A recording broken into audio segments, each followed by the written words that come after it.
It's the Locked On Flyers podcast for Tuesday, January 17th. Your daily dose of Flyers news, analysis, and high quality content. Really hoping the Flyers were going to put up a little bit more of a fight against the Bruins. Yeah, this was like a second round knockout. It kind of was. All right, we're going to talk about that game, and it's Phantoms Tuesday, so we're going to check in with Lehigh Valley all on today's show. You're Locked On Flyers, your daily podcast on the Philadelphia Flyers. Part of the Locked On Podcast Network, your team every day.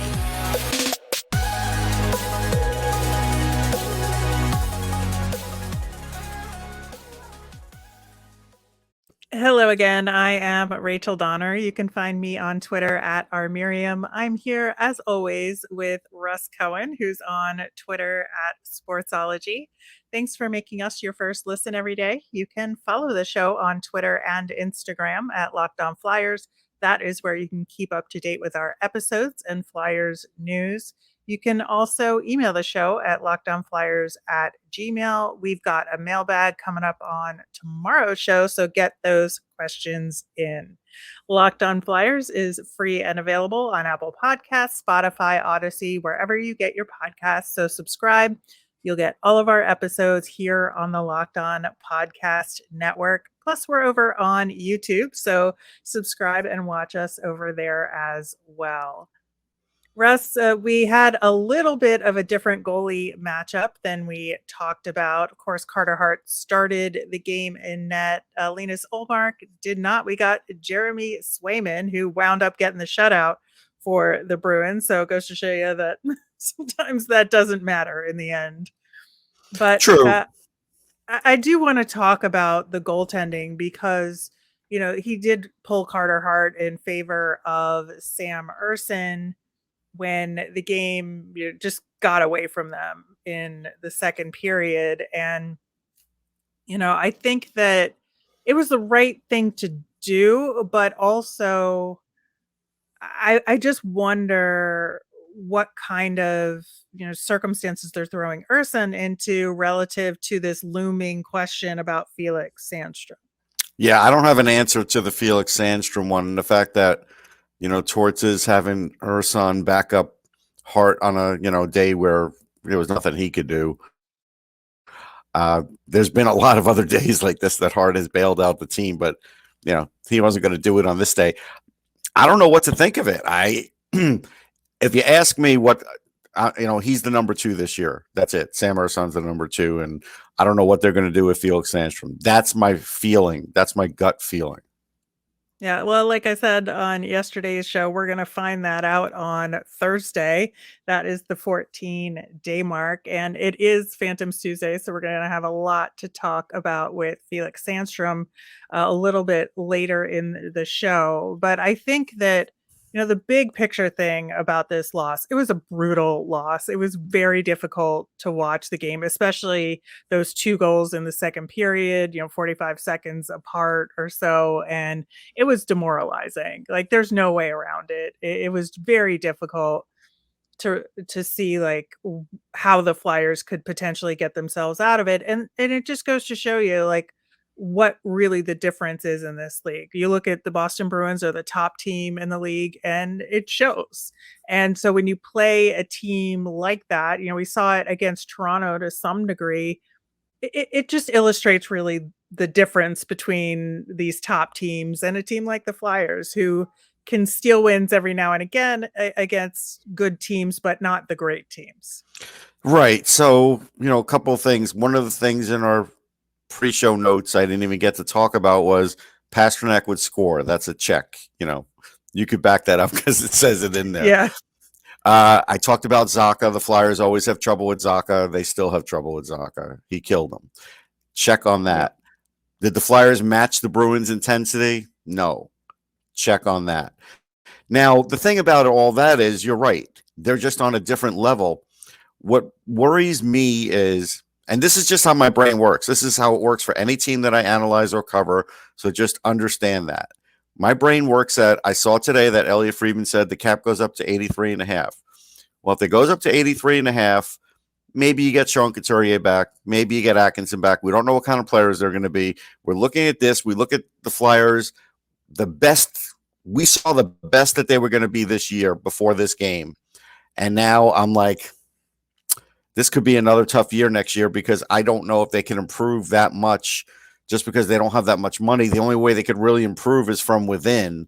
And maybe these guys all take little steps and everything else. But the problem with the NHL is, and this is the bigger problem that John Tortorella has, the gap between the great teams, the good teams, and the competitive teams that just can't get through it. And they're going to be one of those competitive teams for a while that are going to have these kinds of games. And especially when it gets to the point of later in the season, when they're going to have to, the Flyers are going to have to keep up this frenetic pace that John Tortorella has set up for them. It's not going to be the easiest thing to do based on their personnel. Yeah, I think you're spot on there. And you're right. In terms of the Flyers, they are a competitive team where they're going to work hard every game and they're going to win some, they're going to lose some, and they're going to beat the teams that they should beat for the most part, right? Everybody has their bad day. But I think that you saw even in this game, the effort there in the third period, like they did not quit. They absolutely did not quit. There were some moments in the late second period and early third period where you could tell they were just a little bit out of it. But ultimately they got back to it. They were forechecking. They were, trying to be physical. They were protecting the goalie. They were doing everything that Torts asked them to do. And they just couldn't find success because the Bruins are that good to a large degree. But also, I think that, you get a couple more pucks that are on net. You have a guy like Owen Tippett who had 6 shots on goal. Really wish he could have gotten one of them because he also, a bunch of them were high danger chances too. They weren't nothing shots. Mm-hmm. And you even look at the underlying numbers for the third period, the Flyers actually come out on top, in terms of expected goals and in terms of high danger chances. They really did have opportunities in the third and just couldn't pot one, partially because of, the Bruins defense and partially because Jeremy Swayman doesn't give up rebounds. Like the Flyers only got like 4 rebounds the whole game. And that's a huge part of it. And when you're a good team like the Bruins, like that's what you do to win games. Yeah, no doubt. I mean, and you could see the difference, like when they're down low and they've got a couple guys down low, and one of them's Pasternak, and it's just a different world. It's a different world of skill. But I hope Travis Konechny shook hands with Nick Foligno after the game because Nick Foligno saved his life. He did, because Travis Konechny, was he's the one who's sort of the aggressor with Foligno. Foligno got mad, he pushed back, but even though the gloves were dropped, he did not want to fight Konechny. And that was actually a nice thing that Nick Foligno did, or he would have cleaned Konechny's clock. And that is something where this is where the influence of John Tortorella needs to get toned down in someone like Konechny. It's helping his overall game, his offensive game, but he can't get like that in a lot of games because he's going to come up against guys that aren't going to care and they're just going to knock the tar out of him. Well, I think that's where Nick Delorier was trying to do that job for the team, and he got denied once and then did get into it later in the game. Mm-hmm. But I think because it wasn't really working per se, other guys like Konechny were trying to stir things up in a way, maybe like trying different people than Delorier was trying, but he tried the wrong person. Yeah, that is true. That is absolutely true. I will say, the big issue, I think, just from a functional hockey perspective in this game was obviously the power play. 0 for 6. Didn't even get one on the 5-on-3. It looked a little better, but it was, I think, again, if they're going to be in games like this one and give themselves a chance, or give like a Carter Hart the chance to steal one, they have to be better on the power play. And this is really is unacceptable. Problem. It's unacceptable. Yeah, this is the persistent problem that isn't getting solved. And Right. so that's where my problem is. I think everything else with this game, you can just kind of put it aside and say, yeah, the Yeah. Bruins are great. What are you going Yeah, to you do? could burn the But tape, but you can't burn the tape on that. I'm with you. yep. Yep. I think that is the big issue for me. But, the Flyers are going to try and, get back up on their feet tonight against the Anaheim Ducks and try to do kind of what they did against the Buffalo Sabres after that loss to Toronto. And we will talk about that and get into our Phantoms Tuesday coming up next. Today's episode is brought to you by BetOnline. BetOnline.net is your number one source for sports betting information, stats, news, and analysis. You can get the latest odds and trends for every professional and amateur league out there. You got football deep in the playoffs, basketball, soccer, esports, and of course the NHL. We've got it all at betonline.net. And if you love sports podcasts like ours, you can find those at BetOnline as well. We're always the fastest and easiest way to get your betting fix. So head to the website today or use your mobile device to learn more. Bet online, where the game starts. Russ, I mentioned that, I'm looking to see them to bounce back against the Ducks tonight in a similar way, like when they played Buffalo following that pretty bad loss to Toronto. And the difference here is that the Ducks are not a good team, whereas Buffalo was scoring a lot of goals. And so I worry to some degree that the Flyers are going to be tired and then play to the level of the competition a little bit. And the Ducks have talent. It's not like they're Yeah. devoid of talent, So again, you want to really annoy the Flyers. Will Trevor Zegras try, the Michigan? If he does, is Tortorella going to jump up and down on the bench? Like, I'll watch just for that. Yeah, I do think though with this team and what they've been able to do, and you listen to Scott Lawton after the game, and a couple of the other guys are like, yeah, we're just going to turn the page and play a new game, and I think that I believe them in a way that I No, did I not. believe him. Yeah, it's not Yeah, like like last year. compared to last year. Yeah, I think that Yeah, if they said something like this last year, you would not have believed them for a second. no, But it's really genuine this time. it is. They've been able to back that up a lot. So I do think this is a winnable game. But you're right. We have to see what this took out of them mentally. We have to see what the travel does to them. We also have to see. I don't know. Was Anaheim already in Philly? Have they been hanging out in Philly for this day, the day before? If they have, that's an advantage for them. Yeah, the only good part is that it was an afternoon game yesterday, Yes. so they had a little bit of extra time to get back, and it wasn't, an immediate turnover with a late night travel. So True.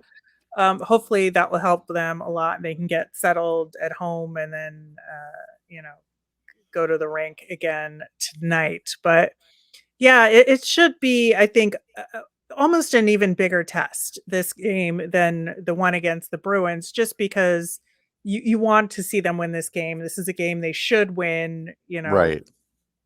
rest aside. This is a winnable game for them. And you want to see them at the very least get on the board and put the shutout part of it behind them too. Yeah, and Delorier goes up against his old team, so he'd probably fight whoever he didn't like when he was on the team. That's what usually happens. That's what usually happens. We don't know who will be in net. If it's Gibson, even though Gibson numbers-wise doesn't look good, he's still a really good goalie. It's just, Anaheim's a bad team, but he's capable of a good game anytime. Yeah, and we should see Erson in net for the Flyers, so Right. that'll be fun as well, even though he did get a little bit of ice time last night. I think I like to see him fresh starting the game, so hopefully that will turn out to be a good one. I want to turn toward Lehigh Valley here because I think that while the standings are okay, it's a little deceptive, and I'm still nervous about this team because we talked last week about this past weekend being a really prime opportunity to collect some points. They were playing Bridgeport twice, who have been in a free fall. Syracuse, I think, is good, but they're not as good as they have been in previous years. I think that it's a winnable game, whereas in the past I would have said, oh, Syracuse, they're going to lose no matter what. But they wound up losing to Syracuse 5-2, and then they split with Bridgeport, although they did get a point in the second game against Bridgeport. It was an overtime loss. So they split the points for the weekend, but they really should have gotten one or two more points. Overall, they're still in fifth place as of recording, just because the teams below them lost other games this weekend. Yeah, the teams below them are really not good. Like, yeah. So that's really the thing. They could end up staying in fifth and still having troubles. Like, that wouldn't shock me at all. So, if they don't drop to seventh, that's fine. But you're right.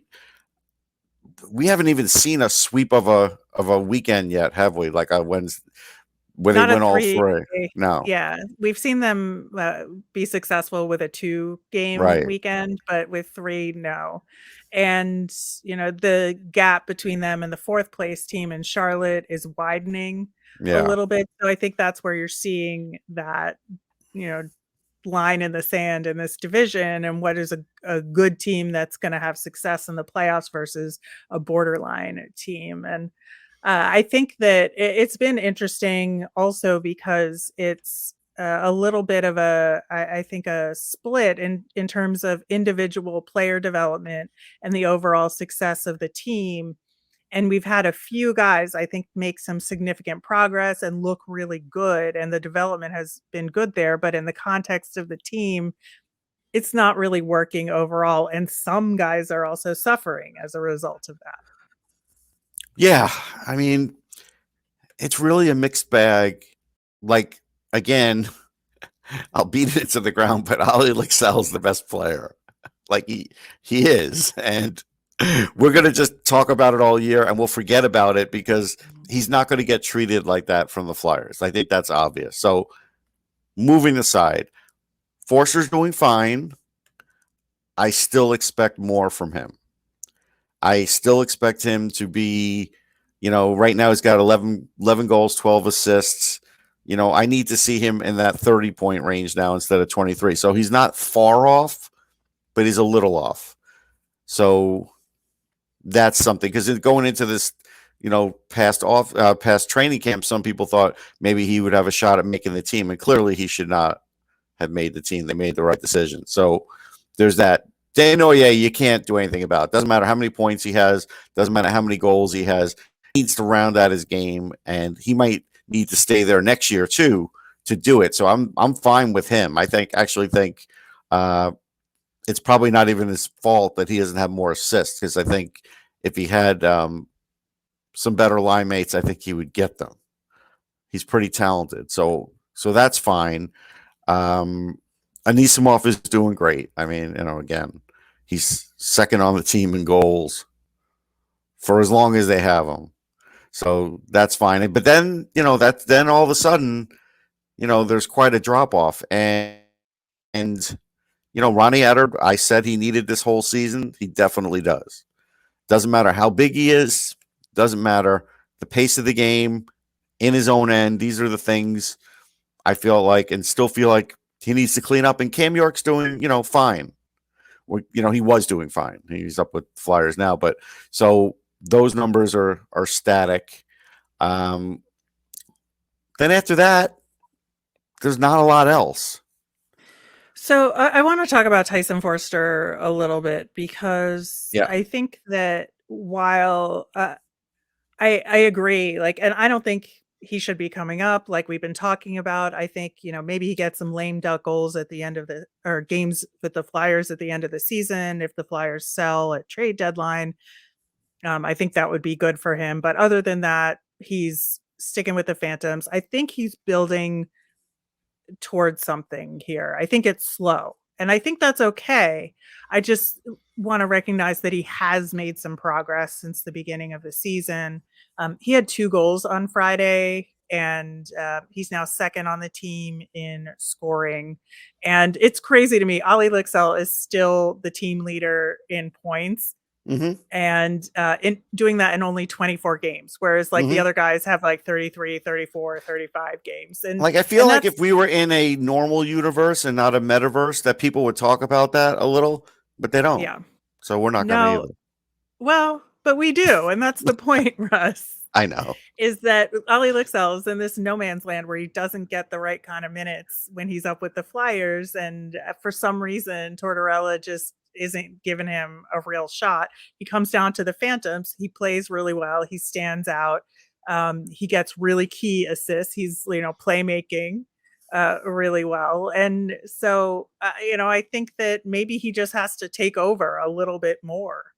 In terms of not just being a key contributor, he has to dominate in a way that I don't know that he can in the AHL, but I also think that his game is really suited for the NHL. He is in this weird no man's land, and I don't know what we're going to do about it, but I'm going to keep talking about it because I feel things about Ollie Lixell. We'll keep screaming into the void. And Adam Yenning's doing fine. Yeah, I do want to go back leave him out. to Tyson Foerster, though, where that's fine. Conversation started, and that I do think, like I said, I think that he is getting better and better.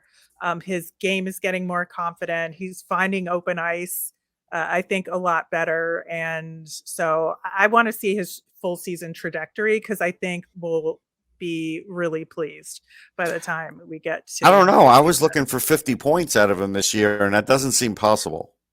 I don't know if that's possible or not, but I do think if we think about what his game was like at the beginning of the season, and hopefully it keeps going the way I think it will, that we will be pleased, even if he doesn't get 50 points. Okay. I mean, that is possible. I mean, again, the one thing that is really evident here, it's evident in Lehigh and it's evident up with the big club. This organization needs more playmakers. Well, I think that is a very good point. We're going to talk about a couple of the other guys and get to the goaltending conversation with Felix Sandstrom coming up next. Today's episode is sponsored by Athletic Greens. I started using Athletic Greens because I wanted better gut health, more energy, optimized immune system, and hated taking pills and vitamins. And I wanted a supplement that actually tastes great. With one delicious scoop of Athletic Greens, you're absorbing 75 high-quality vitamins, minerals, whole food source superfoods, probiotics, and adaptogens to help you start your day right.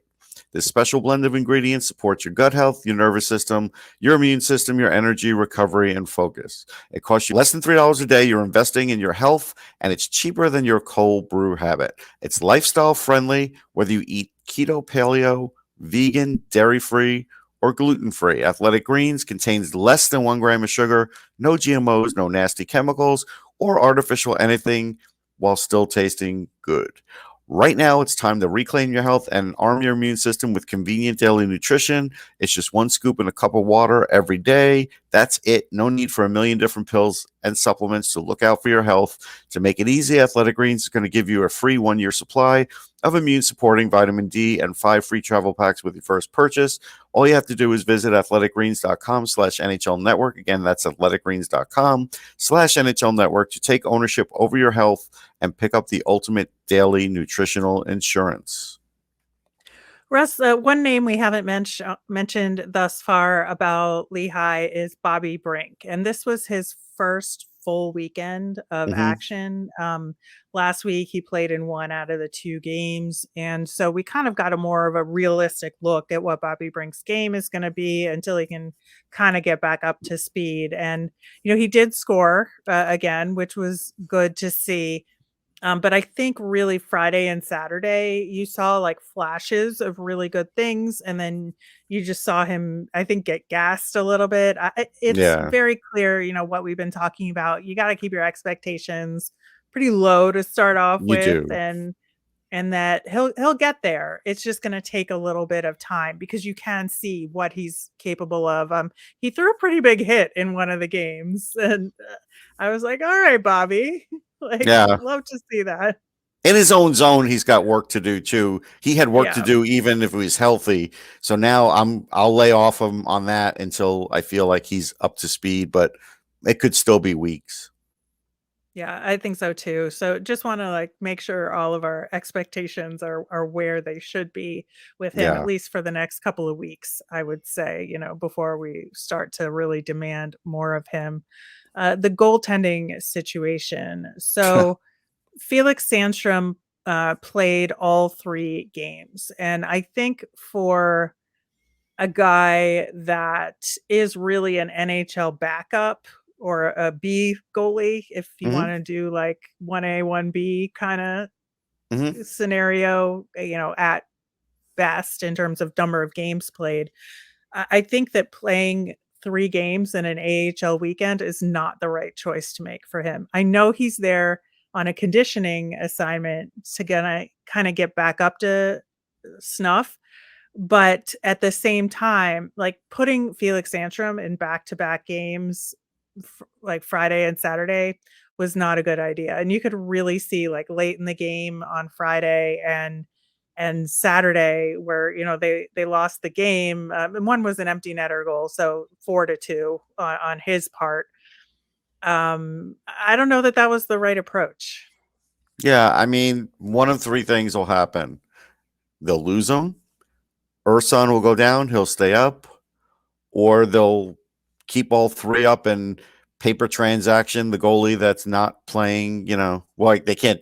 They can only paper transaction Urson, actually. They can't do it for Sandstrom. Mm-hmm. Occasionally to save against the cap and whatever. I mean, those are their options. Like, I don't see any other option unless, some team wants them and you're going to trade them for a draft pick, which I don't think they should do yet. I'm not behind that. Right, but would you have like played Pat Nagel or something one of those 2 games? Yeah, in a row? definitely. I definitely would have played him for one. I would have split it.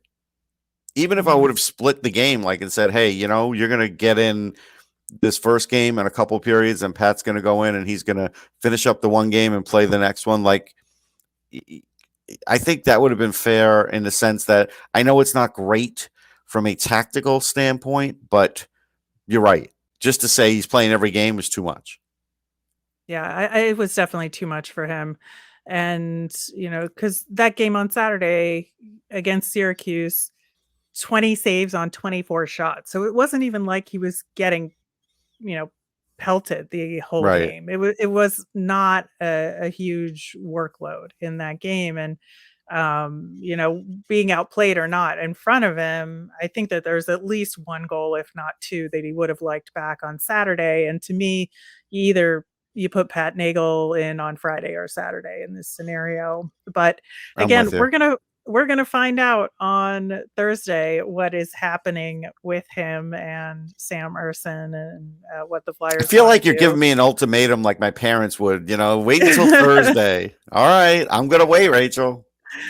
Well, that's what the NHL rules tell us we must do, so I am obliging. But the Phantoms have another 3-game week. In fact, they have a rare Tuesday game tonight at Cleveland. They're doing a back-to-back there, so we'll see the Phantoms in action tonight and tomorrow, facing the Cleveland Monsters. And then Friday, they will be at Wilkes-Barre Scranton. Always a good time. Tough when game. the That's always a tough yeah, one. Yeah. always a tough one. They're going Our to have to Phantoms, win in Cleveland because it's going to be hard to win in Wilkes-Barre. Yep, it really is. Our fun thing is Tyson Foerster's 2nd goal on Friday. It was a hell of a goal and really deked the goalie. So that is an enjoyable one to watch. That will do it for today's show. We will be back again tomorrow. We're going to recap the Ducks game and we'll have our mailbag. So get those questions in via Twitter at Locked On Flyers. You can email us at lockedonflyers@gmail.com or comment over on YouTube. I am Rachel. I'm on Twitter at rmiriam. That's RMIRIAM. I'm Russ. I'm at Sportsology, SPORTSOLOGY. Have a great day, everyone.